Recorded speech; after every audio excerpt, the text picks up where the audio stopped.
नमस्कार दोस्तों, स्वागत है आप सभी का बीपीएससी के करंट अफेयर्स के इस सेशन में।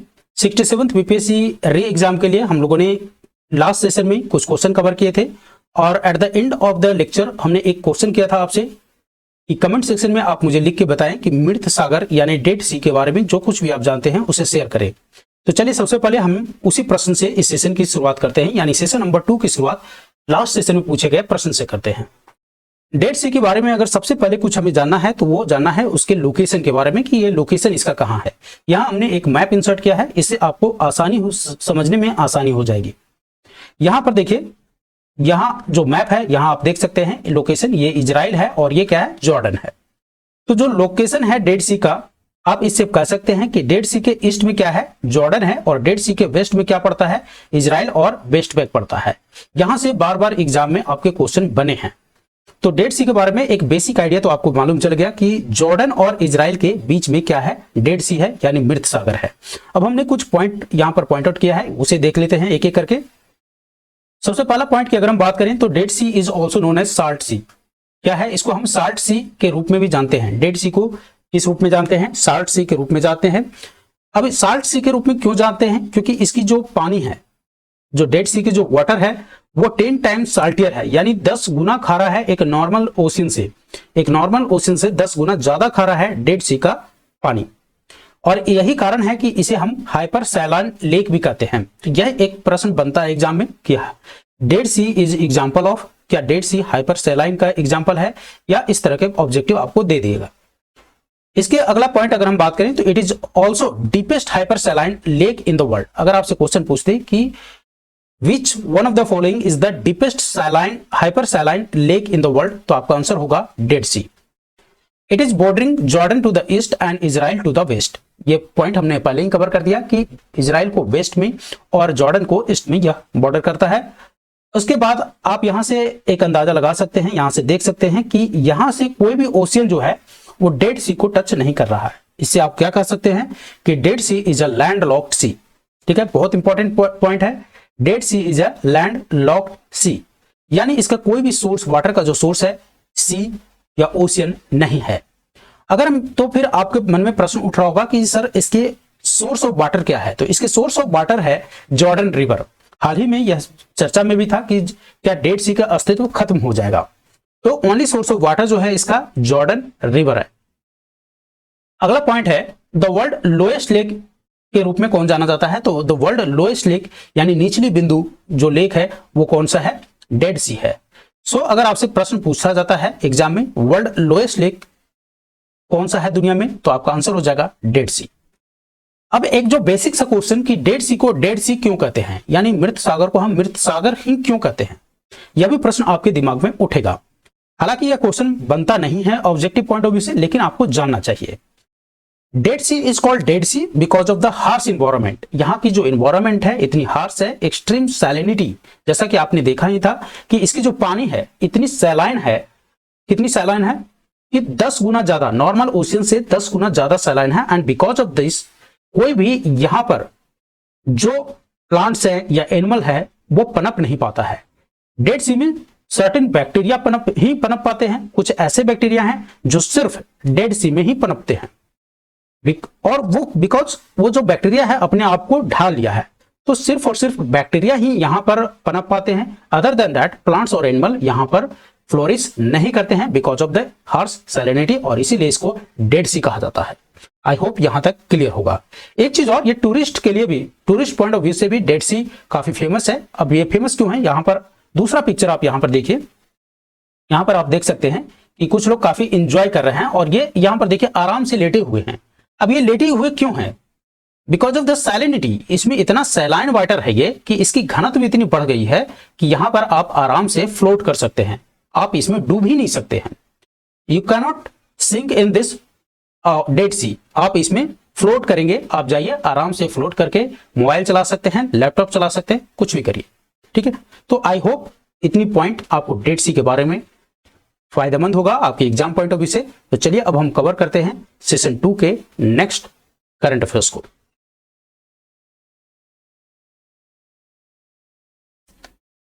क्वेश्चन नंबर 14 तक हम लोगों ने ऑलरेडी कवर कर लिया था। अगर आप में से किसी ने नहीं देखा है तो सेशन 1 को देख सकते हैं। इस वीडियो को देखने के बाद लिंक आपको प्रोवाइड कर दिया जाएगा डिस्क्रिप्शन बॉक्स में, और यह वीडियो आपको प्लेलिस्ट में मिल जाएगा। चलिए क्वेश्चन नंबर 15 देखते हैं। हाल ही में जारी किए गए राज्यों की स्टार्टअप रैंकिंग 2021 जो कि तीसरा संस्करण था, में राज्यों के बीच किस राज्य को सर्वश्रेष्ठ प्रदर्शन दिया गया? तो राज्यों के बीच अगर हम सर्वश्रेष्ठ प्रदर्शन की बात करें तो सर्वश्रेष्ठ प्रदर्शन करने वाले राज्य हैं गुजरात और कर्नाटक। याद रखिएगा, काफी इंपॉर्टेंट प्रश्न है और यह पेपर में छपने वाला भी प्रश्न है। तो राज्यों के स्टार्टअप रैंकिंग 2021 में जो सर्वश्रेष्ठ प्रदर्शन करने वाला राज्य है वह गुजरात और कर्नाटक है।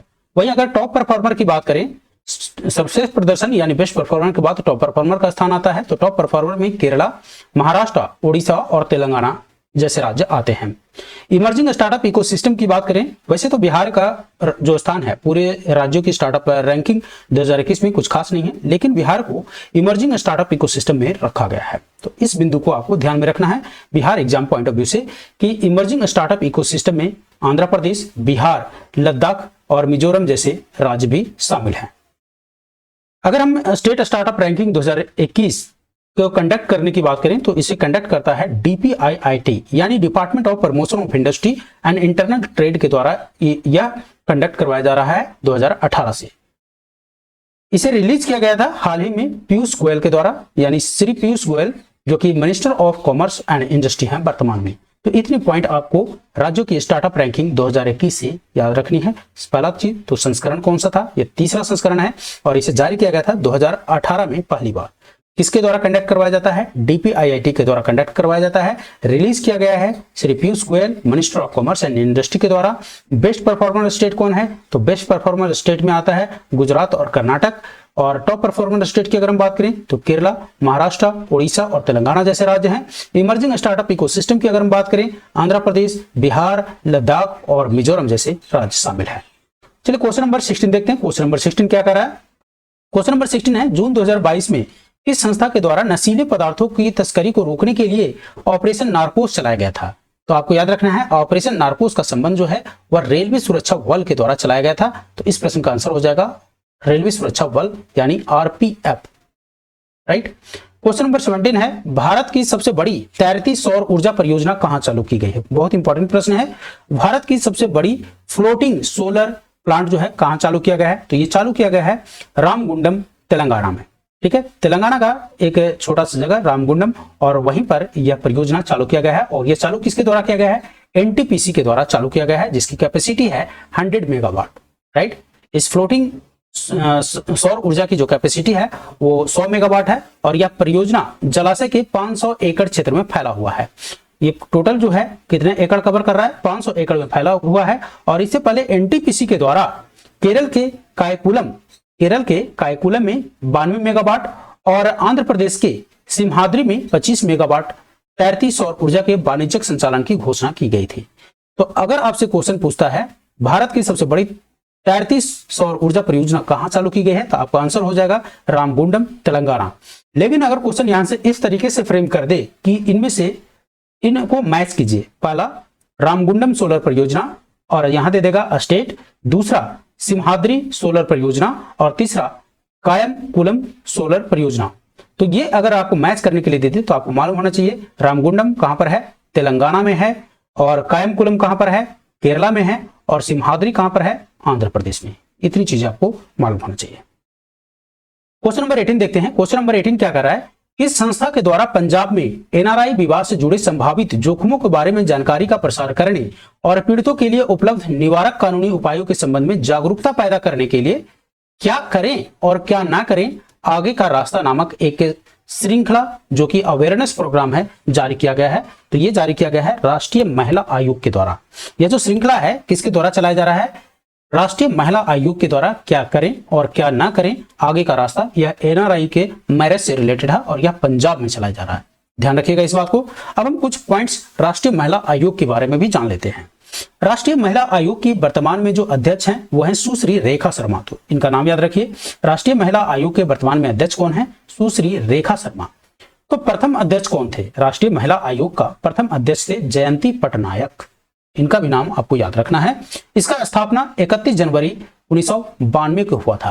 राष्ट्रीय महिला आयोग का स्थापना जो है एक संवैधानिक संवैधानिक नहीं है, एक चीज ध्यान रखिएगा, यह एक कॉन्स्टिट्यूशनल बॉडी नहीं है बल्कि सांविधिक निकाय है, यानी स्टैट्यूटरी बॉडी है। यह राष्ट्रीय महिला आयोग क्या है, एक स्टैट्यूटरी बॉडी है जिसका स्थापना 31 जनवरी 1992 को किया गया था और इसका हेडक्वार्टर न्यू दिल्ली में है। तो इतनी पॉइंट आपको राष्ट्रीय महिला आयोग से याद रखना है। अगर इतने पॉइंट आप याद रखते हैं तो परीक्षा में छपने वाले प्रश्न आपसे बन जाएंगे।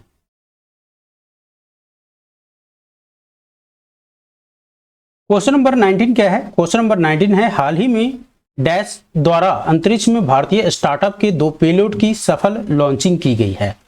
सो हाल ही में PSLV C-53 के द्वारा अंतरिक्ष में भारतीय स्टार्टअप के 2 पेलोड को सफल लॉन्चिंग किया गया था। तो इस प्रश्न को आपको याद रखना है कि अंतरिक्ष में भारतीय स्टार्टअप के 2 पेलोड जो है किसके द्वारा लॉन्च किया गया है, तो PSLV C-53 के द्वारा। तो यहां पर क्या आ जाएगा, PSLV C-53।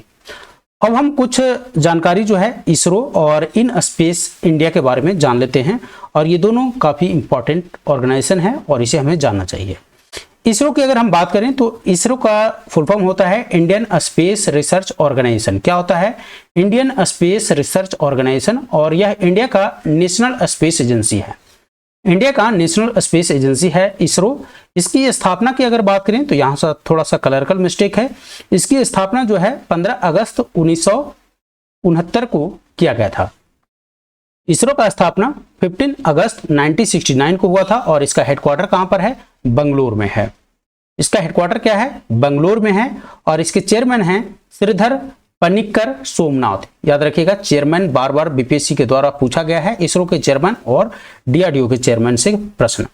तो इसरो के वर्तमान में चेयरमैन हैं श्रीधर पनिक्कर सोमनाथ और इसकी स्थापना 15 अगस्त 1969 को, हेडक्वार्टर बेंगलोर में, और यह इंडिया का नेशनल स्पेस एजेंसी है। इतनी बातें आपको बेसिक जानकारी इसरो के बारे में चाहिए। अब हम बात कर लेते हैं इन स्पेस इंडिया का। तो इन स्पेस इंडिया की अगर हम बात करें तो इन स्पेस इंडिया जो है वह Indian national space promotion and authorisation centre है, जो कि एक इंडिपेंडेंट नोडल एजेंसी है under department of space for allowing space activity. कोई भी जो स्पेस एक्टिविटी है उसको अलाउ करने के लिए एक नोडल एजेंसी है और इन स्पेस, और इसका हेडक्वार्टर कहां पर है? अहमदाबाद है। और ये जो डिपार्टमेंट ऑफ स्पेस जो है वो डायरेक्टली प्रधानमंत्री डील करते हैं। तो इसका हेडक्वार्टर कहां पर है? इन स्पेस का हेडक्वार्टर है अहमदाबाद। तो इन स्पेस और इसरो के बारे में इतनी बेसिक जानकारी अगर आपको है तो प्रश्न अगर परीक्षा में छपता है तो आपसे बन जाएगा। क्वेश्चन नंबर 20 की अगर हम बात करें तो क्वेश्चन नंबर 20 क्या कह रहा है? हाल ही में प्रधानमंत्री श्री नरेंद्र मोदी के द्वारा नए संसद भवन की छत पर बने राष्ट्रीय प्रतीक का अनावरण किया गया। इसकी ऊंचाई क्या है? तो जैसा कि आपको मालूम है कि हाल ही में जो नया संसद बन रहा है सेंट्रल विस्ता के तहत, वो उसके छत पर एक राष्ट्रीय प्रतीक यानी नेशनल एम्ब्लम का इनॉग्रेशन किया गया था और इसकी ऊंचाई है 6.5 मीटर। क्वेश्चन नंबर 21, जीएसटी परिषद की बैठक की अध्यक्षता किसके द्वारा की जाती है? जैसा कि आप सभी लोगों को मालूम होगा, अगर आपने पढ़ा होगा पेपर, हाल ही में 47वां जीएसटी काउंसिल का मीटिंग था जो कि चंडीगढ़ में कंडक्ट हुआ।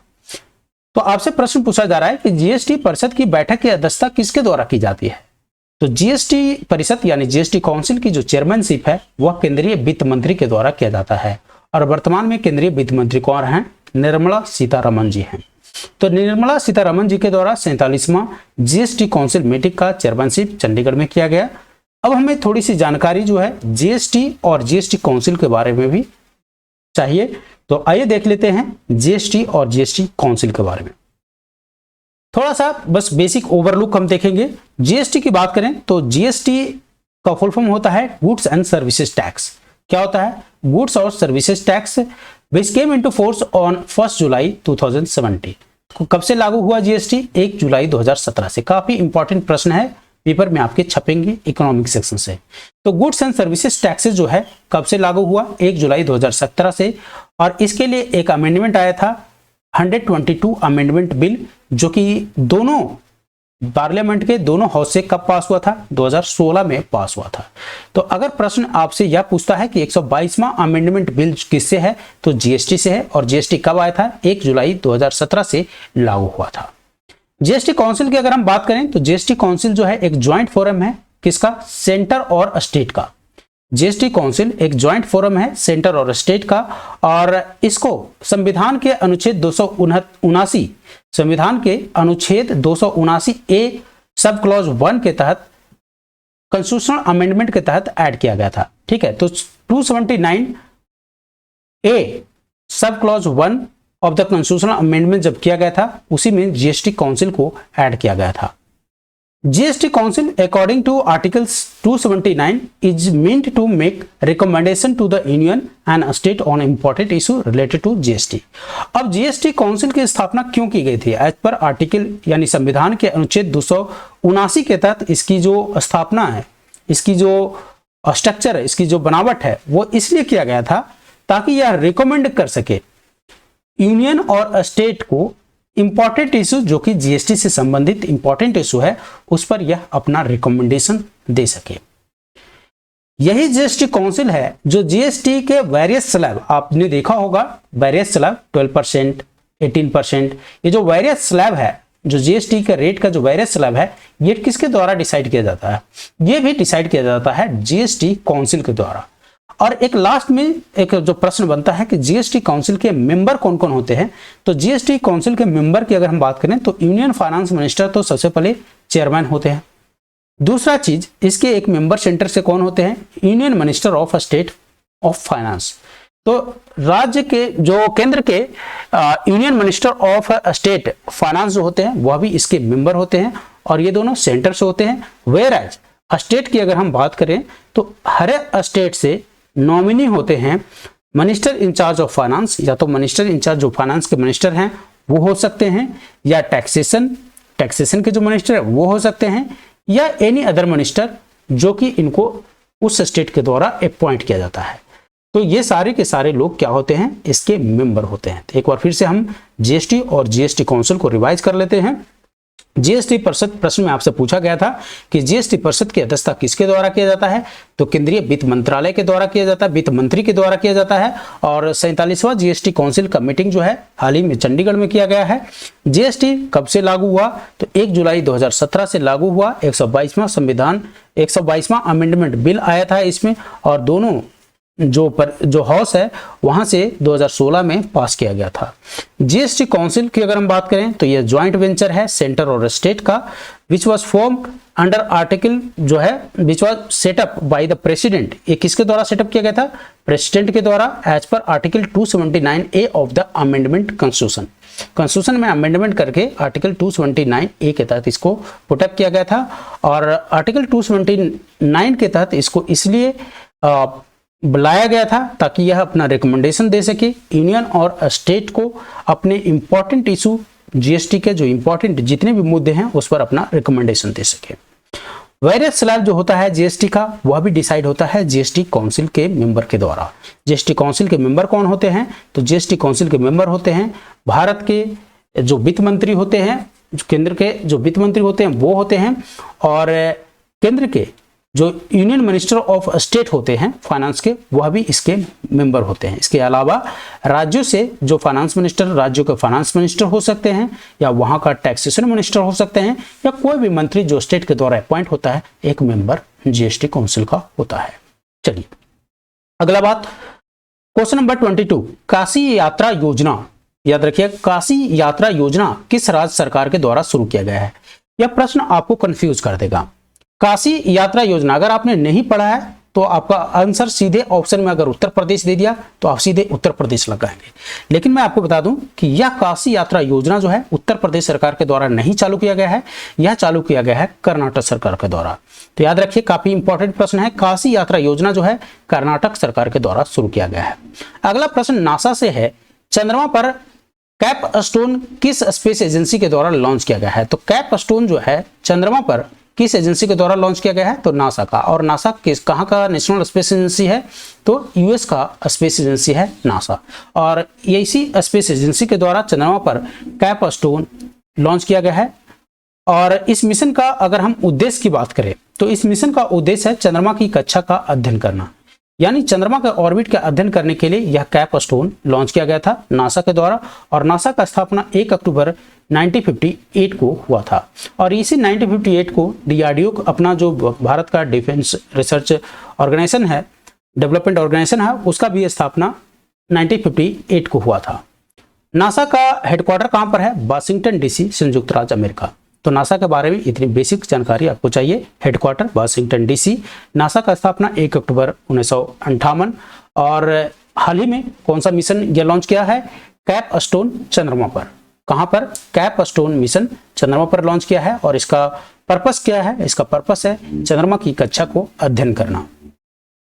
क्वेश्चन नंबर 24 देख लेते हैं। क्वेश्चन नंबर 24 है राष्ट्रीय एमएसएमई यानी national MSME micro small and medium enterprises सूक्ष्म लघु और मध्यम पुरस्कार 2022 में द्वितीय पुरस्कार किस राज्य को दिया गया? तो द्वितीय पुरस्कार जो है बिहार को दिया गया। तो बीपीएससी के लिए इंपॉर्टेंट है यह प्रश्न। सो एमएसएमई में एक अवार्ड जो दूसरा स्थान मिला है वह बिहार को मिला है। तो प्रथम स्थान किसको मिला है?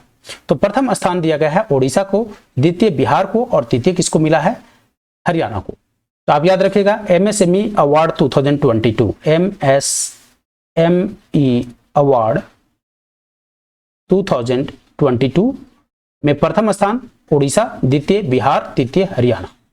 बिहार के वर्तमान में उद्योग मंत्री कौन है? तो श्री शहनवाज हुसैन जी हैं। क्वेश्चन नंबर 25 देखिए। क्वेश्चन नंबर 25 भी काफी इंपॉर्टेंट है और पेपर में छपने वाला प्रश्न है।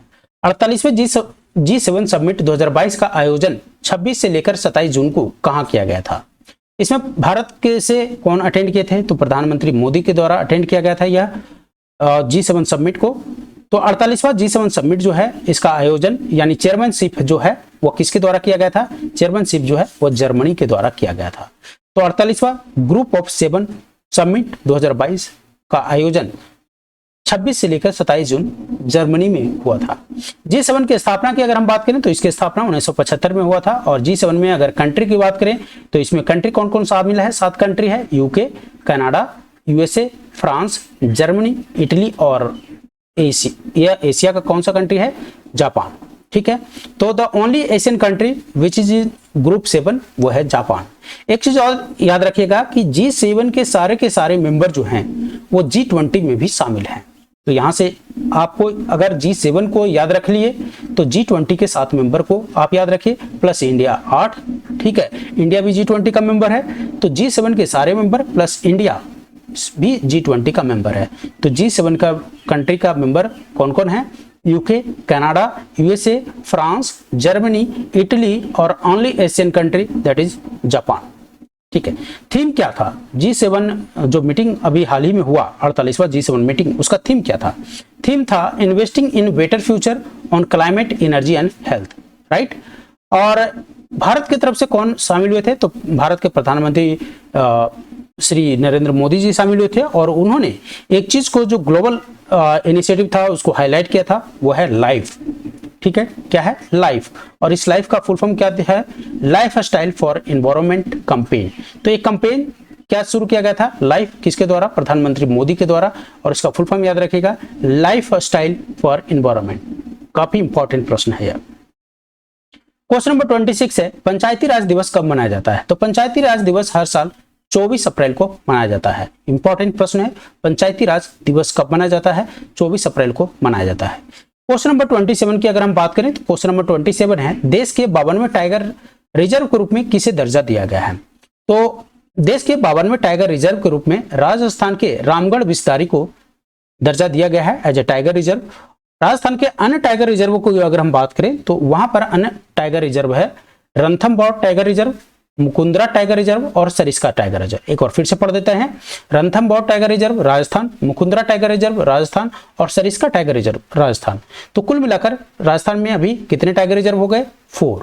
कौन कौन? रणथंबोर, मुकुंदरा, सरिस्का और रामगढ़ विस्तारी। याद रहेगा। चलिए क्वेश्चन नंबर 28 और आज का लास्ट प्रश्न, क्योंकि मैं वीडियो को अननेसेसरी लंबा नहीं करना चाहता हूं, उतनी ही वॉच कीजिए जितना आप डाइजेस्ट कर सके। अगर आपको लगता है कि आप ज्यादा डाइजेस्ट कर सकते हैं then you can write down in the comment section, मैं वीडियो को लंबा भी कर दूंगा। क्वेश्चन नंबर 28 है औरंग टाइगर रिजर्व का संबंध किस राज्य से है? औरंग टाइगर रिजर्व जो है उसका संबंध है आसाम से। आसाम के अन्य टाइगर रिजर्व की अगर हम बात करें तो वो है मानस, काजीरंगा और नामेरी टाइगर रिजर्व। मानस टाइगर रिजर्व कहाँ पर है, तो आसाम में, काजीरंगा टाइगर रिजर्व आसाम में, और नामेरी टाइगर रिजर्व आसाम में, और ओरंग टाइगर रिजर्व कहाँ पर है, तो आसाम में। इतनी चीजें आपको याद रखना है। सो सेशन 2 के जो है एंड यहीं पर करते हैं, लेकिन जैसा कि आप सभी लोगों को मालूम है कि हर बार सेशन के अंत हम एक क्वेश्चन से आपको करते हैं, वो क्वेश्चन आपको बनाना होता है। तो आज का जो प्रश्न जिसे आपको कमेंट सेक्शन में लिखना है वो है वाल्मीकि टाइगर रिजर्व के बारे में। किसके बारे में, Valmiki tiger reserve. Valmiki tiger reserve के बारे में आपको कमेंट सेक्शन में लिख के बताना है। और अगली सेशन की शुरुआत यानी सेशन नंबर 3 की शुरुआत हम इसी प्रश्न से करेंगे, वाल्मीकि टाइगर रिजर्व से।